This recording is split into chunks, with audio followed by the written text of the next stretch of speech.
بسم اللہ الرحمن الرحیم۔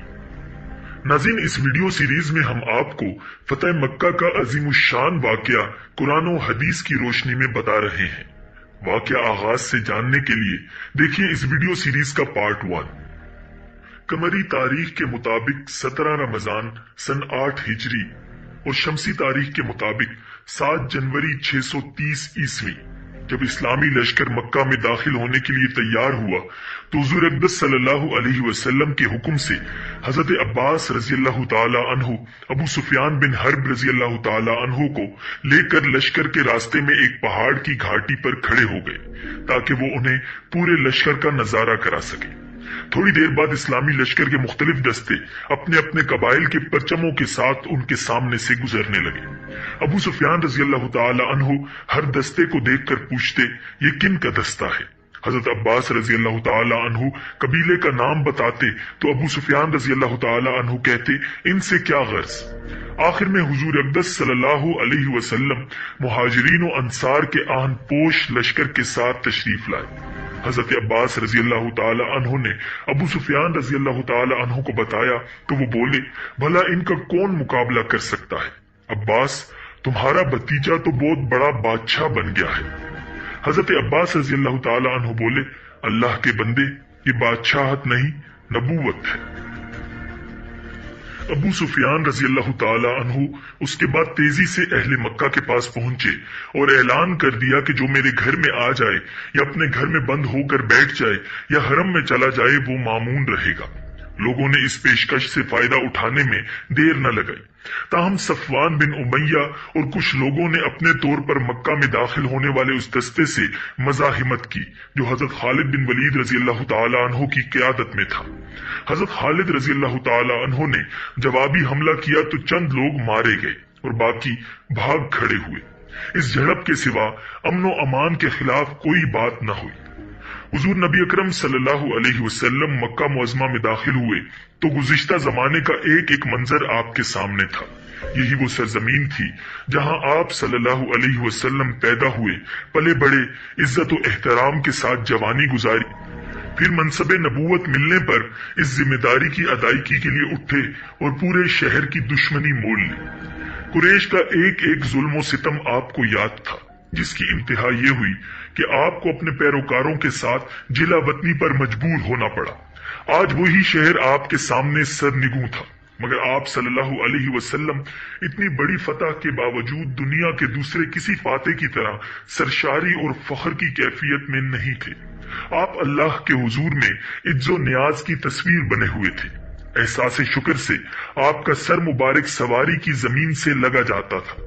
رحمت عالم صلی اللہ علیہ وسلم سیدھے حرم میں تشریف لائے اور سواری پر ہی اس کا طواف کیا۔ آپ کے ہاتھ مبارک میں ایک چھڑی تھی۔ طواف کے دوران آپ صلی اللہ علیہ وسلم کعبہ کے صحن میں نصب بتوں کی طرف چھڑی سے اشارہ کرتے گئے اور بت زمین بوس ہوتے چلے گئے۔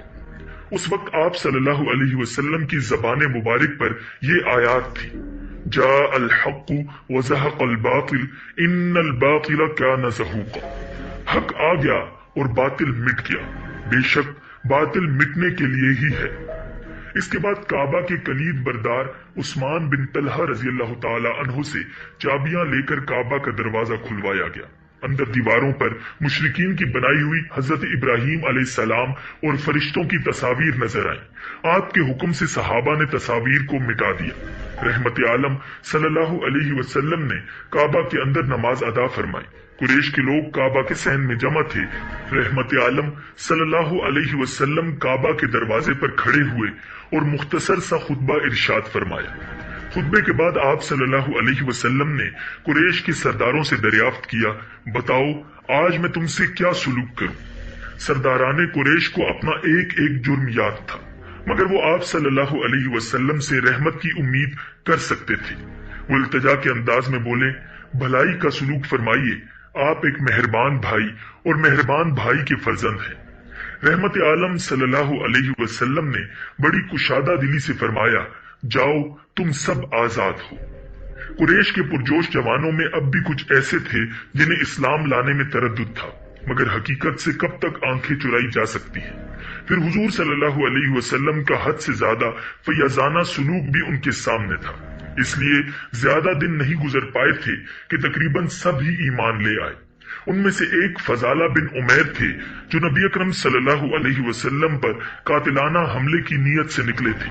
आप सल्लल्लाहु अलैहि वसल्लम उस वक्त काबा का तवाफ कर रहे थे। ये करीब पहुंचे ही थे कि नबी अकरम सल्लल्लाहु अलैहि वसल्लम ने खुद उन्हें मुखातिब करके पूछा, फजाला हो ना? ये बेख्तियार बोले, जी हाँ।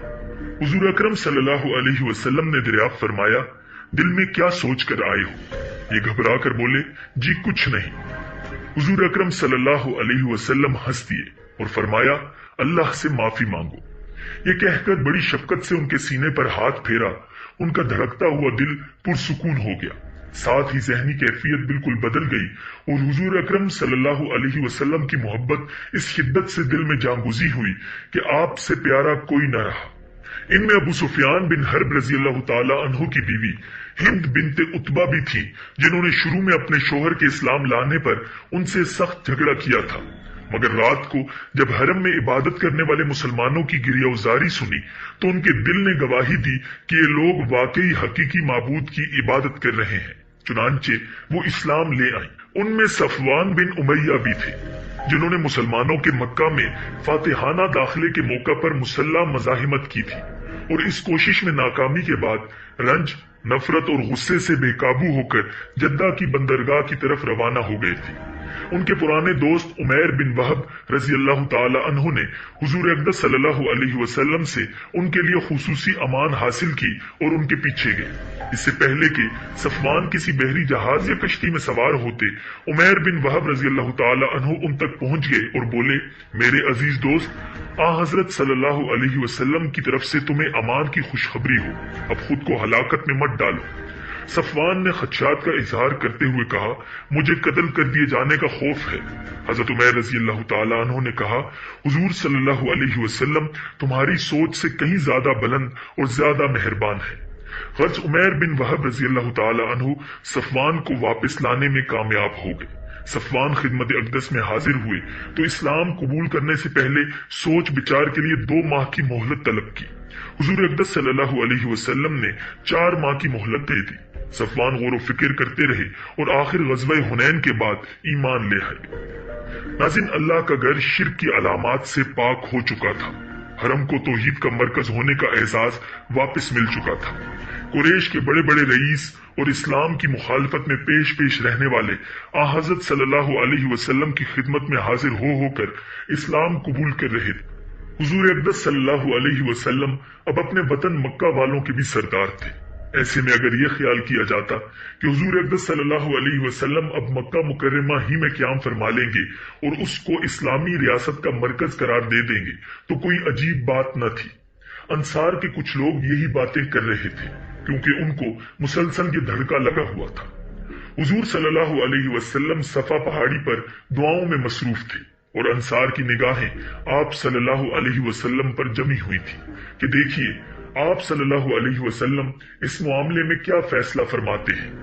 हुजूर सल्लल्लाहु अलैहि वसल्लम को वही के जरिए उनके खदशात की खबर मिल गई थी, इसलिए दुआ से फारिग होकर उनसे दरियाफ्त फरमाया, तुम क्या कह रहे थे? वो बोले, कुछ नहीं या रसूल अल्लाह। मगर आप सल्लल्लाहु अलैहि वसल्लम ने इसरार किया तो उन्होंने धड़कते दिलों के साथ अपनी तशवीश से आपको आगाह कर दिया।